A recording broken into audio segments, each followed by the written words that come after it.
my duties as a husband, sort of putting up with things that frustrate me so deeply that I struggle to be. Change and growth are scary, right? And we don't always want to get out of our comfort zone.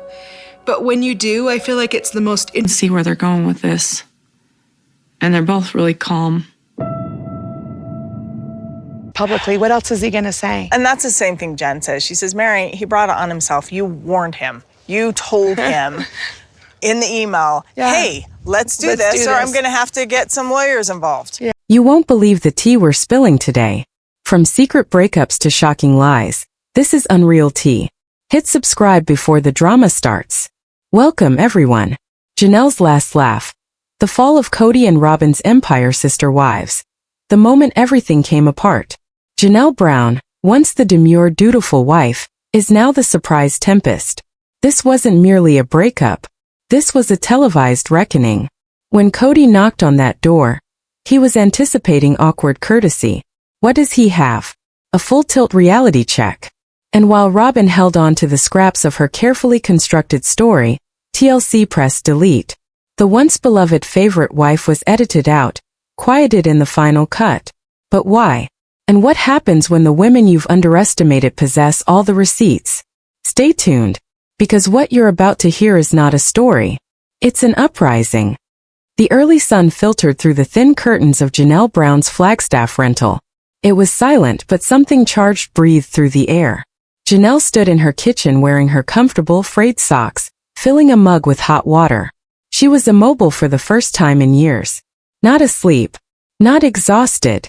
Immobilized. Peace before the coming storm. In the distance, the production crew crept as they installed cameras. Janelle was acutely aware of the importance of today. Kody was arriving. He had demanded to see her in person. Told him he had to talk. Now, about something personal. Important. Life-changing. But Janelle was holding her ground. She had cried enough tears. She had no more apologies to offer. No more hopes. This wasn't a makeup. This was settling scores. Kody Brown clutched his steering wheel like he was trying to extract the truth from it. His face was etched with the lines of sleepless nights and emotional meltdowns. Robyn had insisted he leave. The previous night she'd whispered urgently, repair things with Janelle. Repair what you damaged.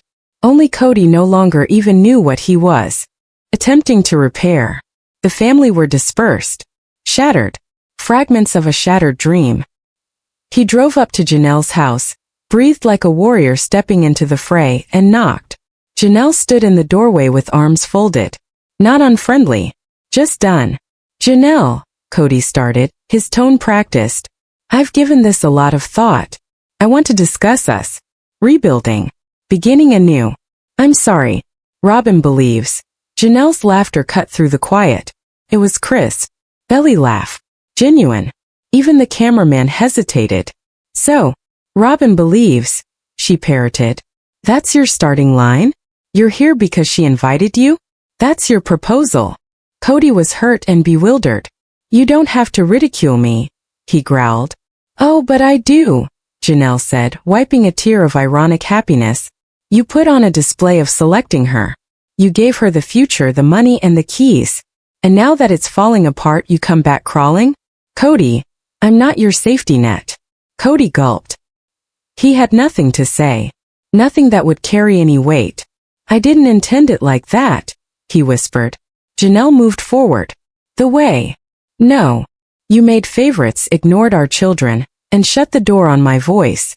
And now that your empire is crumbling, you need redemption? It's too late. Kody left without another word. The door clicked shut behind him. Janelle sighed 10 years' worth. In a Los Angeles editing suite, producers were screening Robyn's last interview. She was crying. Mascara smudges, shaking voice. I never wanted to be the favorite, she wept. I just wanted unity. Melissa, the top editor, rolled her eyes. How many times did she say that? The focus groups detest it, an assistant piped up. They call it performative. Click. Delete. Robyn's clip disappeared into the archive folder. This isn't her redemption arc anymore, Melissa stated. This is Janelle's story. That night, Janelle sat on her porch beneath the dark Flagstaff sky. Her phone vibrated. Post. From Meri. He tested me too. Told him to go find Robyn. Also, did you laugh in his face? Iconic.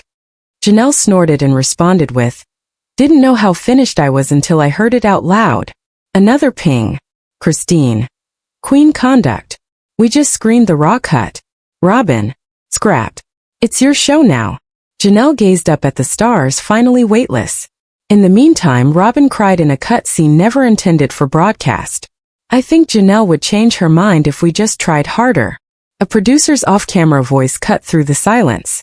She used to. Not for you. Robyn blinked in shock. The tears were genuine, but empathy had expired. Why isn't that in the episode? She breathed. There was no response. Last montage, Janelle and Savannah laughing at a farmer's market. Meri backpacked and alone in Utah. Christine and Truly chuckling while making a cooking video. Kody, head in hands, sitting alone on Robyn's vacant mansion steps. Robyn, observing her cut scene as the crew packs away the cameras. Janelle, bathed in sunlight on her porch, her laughter ringing as a triumphant chorus. Voiceover, Janelle. A woman can only be silenced so long before she begins to laugh at you. And once she laughs, there's no going back. Cut to Robyn. Alone. Her eyes were red from crying. She dials. This is Robyn Brown. I did see the episode. Why was I edited out? Melissa. Hello, Robyn. We're shifting to reality. The viewers are finished with your view. Robyn stuttered.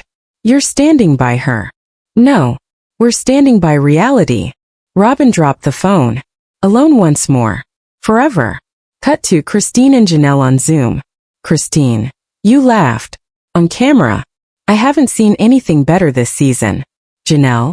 It just came out. Then gravely, Christine. I've got the receipts. All of them. Loans. Funds.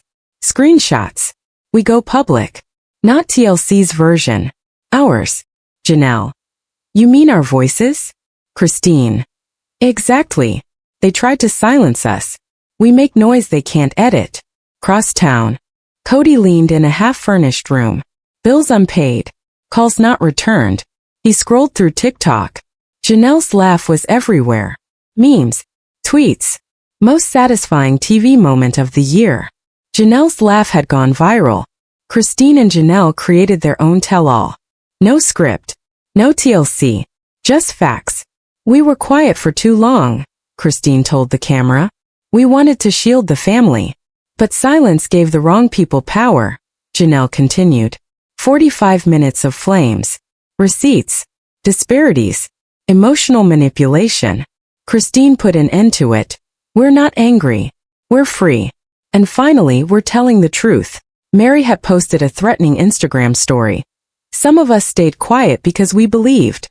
No more. The internet blew up. Christine and Janelle's video went to 6 million views within a matter of 5 days. TLC sponsors started realigning. Robyn sat by helpless. Kody could not stop replaying Janelle's laugh. At TLC HQ, a dramatic meeting. Robyn threatened a lawsuit. But the network stood with the wave. We ride with the women. They are the story now. Then Meri unleashed the bomb. Leaked documents that revealed Robyn as the only heir to the family trust. Janelle and Meri had been wiped out years ago. Fans stormed. Robyn walked her hallway. Pictures of a ghost family hovering around her. Lonely. Cut to Christine and Janelle in Christine's garden. Lush, sunny, alive. Day 1 of their new show, Our Truth, Our Way. Christine. They said sacrifice was divine. But we lost ourselves. That's not sacred. That's tragic. Janelle. They silenced our voices. This is us. Unfiltered. An all-female production crew surrounded them. No producers. No spin. Their own LLC. Streaming release pending. Off-camera producer. The trailer reached 6 million views. Netflix is calling. Christine hugs her daughters. Janelle walks free in the sunlight. Meri looks into the camera. Robyn clutches a lawsuit. And Kody? Alone. As Janelle's laugh loops again. The dust had barely settled on the wreckage of the Brown's shattered trust when Janelle entered her next performance. Not that of the meek, submissive wife, but of a woman who had suffered enough silence and deception to last an eternity. Her grief over Garrison's death was fresh. But there was a fire within her that grief could not kill. In a whispered aside to producers, she'd once confessed, "I kept waiting for someone to fight for me, but no one did. So now I fight for myself." And fight she did. Kody had hoped Janelle would leave quietly, maybe retreat to her trailer and nurse her wounds in private. But rather she became a force. A clever, emotionally astute storm directed squarely at the lie that had sustained the Brown family for generations. The illusion of togetherness. Robyn, who had once been shielded by the favoritism of Kody, now experienced the painful isolation. Janelle no longer feared her. Indeed, she spoke candidly about her suspicions. "Robyn's tears aren't new," she said to Christine. "What's new is nobody's buying them anymore." Christine, facing her, laughed for the first time in days. It wasn't joy, it was relief. Relief that she wasn't the only person who could see behind the curtain. But Janelle didn't just stop at words. She came after the one thing Kody never imagined she would. Coyote Pass. For years, that cursed piece of land symbolized hope, promises, and a future that would never come. But Janelle turned it into a battleground. She gathered documents, recordings, and old text messages. She had receipts, literal and emotional, and she was prepared to use them. She contacted a lawyer discreetly at first, then more boldly. "I want what's mine," she said. "And I'm not asking." Kody was blindsided. "She's using the land against me," he complained to the producers. That was to be for all of us. His all of us, however, had never included those he did not put first. Janelle now knew that. In a climactic scene never broadcast in its entirety, Janelle stood her ground with Kody by the family's former cabin. She didn't shout. She didn't weep. She just stood. "You left me to rot in a trailer while you played house with Robyn," she accused. "You watched our son slide into misery, and you didn't come near. And now you want to mention fairness." Kody said nothing. He simply looked at her, as though only now aware that the woman standing before him was not his wife. She was a much more dangerous creature. A mother who had nothing to lose. Meri, who had long occupied the periphery, started to waver in her allegiance to Kody. "I always believed in the family," she spoke softly during a producer interview. "But Janelle, she's not wrong." It was the start of a realignment no one saw coming. The formerly fractured wives were uniting, against polygamy, but in their shared suffering. Robyn felt the shift and doubled her emotional performances. She phoned Janelle one night, begging, crying, and insisting that they all needed to heal together. But Janelle was at the end of her rope. "You want healing? Begin with the truth. Then we can discuss it." Behind the scenes, the production team started to feel the tension coalesce into something more fundamental. A reckoning.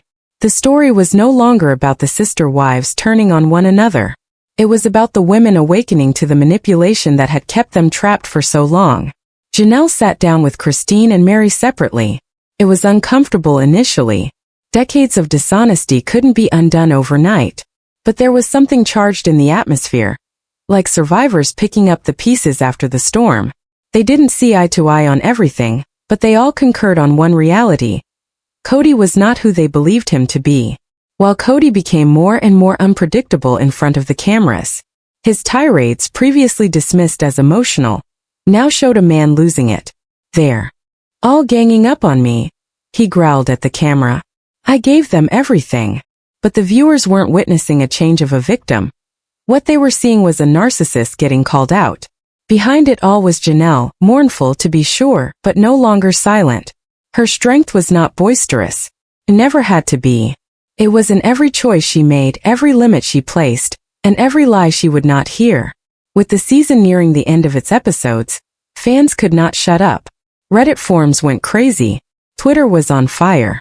Team Janelle t-shirts began appearing in fan communities. For the first time ever, she was no longer in the background as the quiet wife. She was the woman who lost a son, lost a marriage, and had the clarity to still stand upright. And this was merely the beginning. For revenge for Janelle wasn't anger. It was truth. And the truth was now on her side. It all began with wind whispers, muffled screams behind doors, and silent offerings gone unappreciated for much too long. Christine suffered not only the abandonment, but the subtle undermining of her value while Kody diverted his love elsewhere and Robyn quietly harvested the gains. This, though, is Christine's story. This is not just about Christine. This is about the spark that ignited a wildfire. Janelle. Janelle had always been the quiet force to be reckoned with, practical, powerful, and seldom prone to making a splash. But when Janelle discovered the extent of Christine's pain, the humiliation she had endured, and the favoritism Kody had paraded in their faces, something within her snapped. It was small at first, a comment or two here and there, a lingering look that was one beat too long, a refusal to toe the line. But what began as frustration soon turned into a plan. Not so much for justice but for revenge. Kody, unaware of the tide rising, kept flaunting his picture-perfect life with Robyn, never suspecting the silent coalition building behind him. He believed Christine's departure was a phase. He believed Janelle would remain loyal and obedient. But what he didn't know was that these women had histories to tell. Histories of abandonment, betrayal, and survival. And Janelle? She wasn't going to be quiet anymore. Behind the scenes, Janelle was accumulating more than just emotional reserves. She was amassing receipts, financial records, property records, custody orders, conversations Christine had taped, screenshots, text messages. She gathered it all, storing it away like ammunition. And when she was set, she acted. It started with a solitary, humble phone call to the producers. Janelle didn't scream and cry. She just spoke the truth, one ugly detail at a time. And the production team, sensing the ground shudder, flipped their cameras on again. What was meant to be a hiatus between seasons soon became a special tell-all feature. And at its core, Janelle. While the crew was arriving, tension hung in the air. Robyn was shaken, her meticulously constructed story now at risk. Kody was defensive, perplexed, and getting more and more desperate to take the reins back. But it was already too late. The women now had center stage, and they weren't about to let it go to waste. During the first scene, Janelle sat down across from Sukanya, the tell-all host. Her voice steady but her words cutting like a knife. I remained silent for years because I trusted this family. I trusted our values. But you can't form a plural marriage based on lies and favoritism. And I won't be a part of it anymore. She didn't mention names first. She didn't need to. The footage did that for her. The flashbacks. The unfiltered moments. The favoritism. The gaslighting. The manner in which Kody would speak down to Christine, brush away Janelle's worries, and lean into Robyn's each tear. Robyn sat backstage, her hands shaking. She knew what was going to happen, the time that Christine was going to enter. And when she did, she didn't even look at Robyn. She walked over to Janelle and hugged her. We kept each other sane, Christine whispered, tears in her voice. And now it's time the world understands why we left. Next was the montage, unseen footage of intimate moments. Kody yelling at the older children for questioning his authority. Robyn hinting tactfully that perhaps it would be for the best if they got out from under the rest. Janelle stood by and watched as the family she had contributed to showing up began to disintegrate. The most incriminating footage? A never-seen-before moment from years past, when Robyn was caught on a hot mic admitting that she didn't believe the other wives were as committed to Kody as she was, just after Kody had put Christine on the spot for being the issue. As that moment played out on screen, the room went silent. Janelle never took her eyes off the screen. When it ended, she turned back to Sukanya and said, "This isn't just about betrayal. It's about rewriting history to make Robyn the hero, and the rest of us the villains. And I'm done playing along." The episode ended on a cliffhanger, with Kody walking onto the set, unaware of what had just been aired. His smile faded the moment he saw the looks on their faces. "What did I step into?" he joked, attempting to make light of it. "The truth," Janelle replied icily, and the screen faded to black. Just the start, though, because next week the video gets uglier. The secrets are more sinister. And the payback? Anything but finished. Watch now, because Janelle's not yet done. It was like Christine's bravery had awakened Janelle's centuries-old rage. The formerly serene and calm wife, the peacekeeper, now turned into an unspoken storm brewing inside. She started collecting all the broken promises, all the forgotten words, and all the time she had swallowed her pride for the family's sake. Janelle was not asking for sympathy. She was asking for clarity, and in that she found her own strength. What started as late-night journaling evolved into plotting. She began tracking money, making timeline comparisons, and questioning choices that formerly went unnoticed. The facade had fallen away. Kody, deep into his delusions of management, was oblivious to the change. He was too invested in the drama of Christine, too certain that Janelle would never stir up trouble. But the waters had already changed. One night, Janelle entered the communal family room with a pile of papers. Receipts, land deeds, text messages, screenshots. Years of silent observations are now cut into a timeline of infidelity. She said nothing at first. She just set them out like a puzzle. Robyn looked over and stopped. She knew what this was. Kody laughed it off initially, deeming it overkill, dramatic, and unnecessary. But Janelle's eyes said otherwise. Her gaze was sharp and unflinching. She was a woman who had crossed the threshold of tolerance and would not return. "I'm not here to argue," she said, her voice calm but charged. "I'm here to expose." The room fell silent. Christine, who had come to support her, nodded softly. "It's time." And so Janelle began. Not with rage but with facts. Systematic. Exactly. A recounting of decisions that had split the family in two. How money had somehow changed hands, how emotional support had become about transactions, and how solidarity was taken for the sake of appearances. The other kids sat on the sidelines agog. This wasn't the Janelle they knew. Or perhaps it was, and they just hadn't appreciated her yet. As the presentation went on, Kody's defenses faltered. The smirk fell. The denial faltered. He was no longer confronted with a passive wife. He was confronted with a woman who had picked up the pieces from the ruin he had left. There was no screaming, no turmoil when she finished. Just silence, the sort that comes after an earthquake. Janelle stacked her papers, regarded Robyn, and spoke directly to her for the first time. "You knew. Perhaps not everything, but enough. And you remained quiet. That makes you an accomplice." Robyn's lips quivered, her eyes brimming with tears. But Janelle didn't wait for an answer. She turned to Christine, grasped her hand and said, "Let's make something better." It wasn't vengeance that Janelle had served up. It was accountability. And it left no doubt. The family, once held together by tenuous threads, now sat at the juncture of truth. It was done. There was no turning back. The silence didn't dissipate. It hung like a dense fog, covering all of the room with the unmistakable burden of truth. Nobody breathed. Everybody froze. Kody glared at the table, his jaw set, his bravado completely stripped away. There was no denial left. No distraction method. No diversion. It had all been revealed, the deception, the favoritism, the selective blindness. And it wasn't from an outsider or a jilted ex. It was from Janelle, the level-headed, faithful wife he had always believed would remain quiet. But Janelle was no longer quiet. Robyn attempted to compose herself. Her voice trembled as she lastly whispered, "I didn't know everything. I didn't mean for this to happen." But her words sounded hollow in the silence, her familiar tears unable to call forth the sympathy they once could. Janelle didn't even blink. She turned to the others, the children, the wives who had stayed behind, and those who had gone away but returned to this moment of judgment. Her eyes filled with softness, not with pity but with determination. "I didn't do this to hurt anyone. I did this to reclaim myself, to demonstrate to my children, to our children, what it means to stand on strength when you're willing to live without lying." Christine's grip on hers tightened in solidarity, and in the back of the room, some of the older kids nodded silently, their faces filled with a knotted mix of pride, sorrow, and clarity. They were witnessing the truth, and at last someone had the guts to say it out loud. Then there was the question, the one no one was anticipating, the one that turned everything around. Now what?